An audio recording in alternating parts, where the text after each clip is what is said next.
Hey Connor, Mr. White here again. This is Gently Touch the Sky, Robert Sheldon.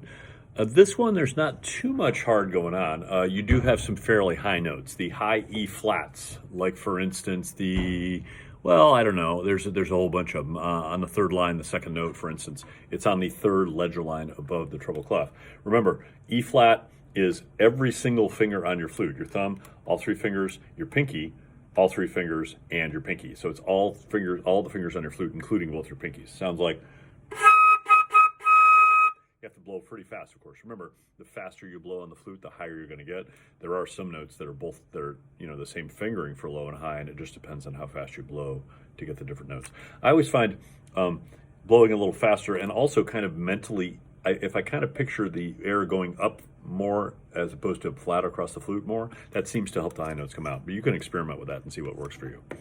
I'm going to play right at the beginning. This is Dolce Espressivo the whole way through, sweetly and expressively. Più mosso at number 9, or toward the end of that little section at number 9, I guess, means a little faster, so just a little bit faster. There are a couple times when you slow down, the molto ritardando in measure 33, the molto rallentando also toward the end, and then there's another rallentando toward the end. Those are all variations on the same theme. That means slow down a little bit there. So this song you're going to have to really watch the conductor for. He or she is going to be, changing the tempo quite a bit, slowing down and that kind of thing. It's a really expressive song. This is really kind of a lullaby-ish kind of song, really. Okay, so I'll start right where you come in on the E flat in the 9, 10, 11, 12, 13th measure, I guess. Watch out for the dotted quarter notes. Remember, they get a beat and a half. So in that first measure, you have rest, E, G, A, G. Sorry, I said it wrong. Rest, E, G, F, E. The G there gets a beat and a half, and there's a number of other those in the song too. Okay. When you do the divisi, you can do either the top notes or the bottom notes. Again, be ready to play them both. Whichever one the conductor wants is the one you'll probably play. As a fifth grader, I would suspect that they probably will say play the lower notes because they're a little easier. Remember, fifth graders, the band is mostly, the flute section of the band will mostly be sixth graders. There will be a few fifth graders, I'm sure, but mostly it'll be sixth graders. So they'll be mostly, kids that are a little bit more experienced than you. So probably the conductor will say, you guys play that top part, fifth graders, you can play the bottom, or something to that effect. Okay? Starting right where you play at the beginning, 2, ready, and 1.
And 2, key change, 3.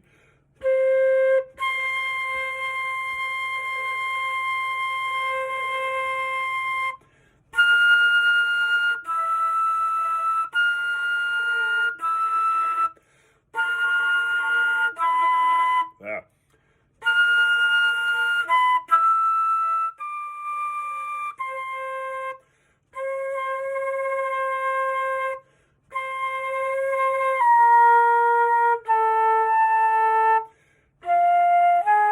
Nope, sorry, it's A flat, A natural in this half. 1, 2.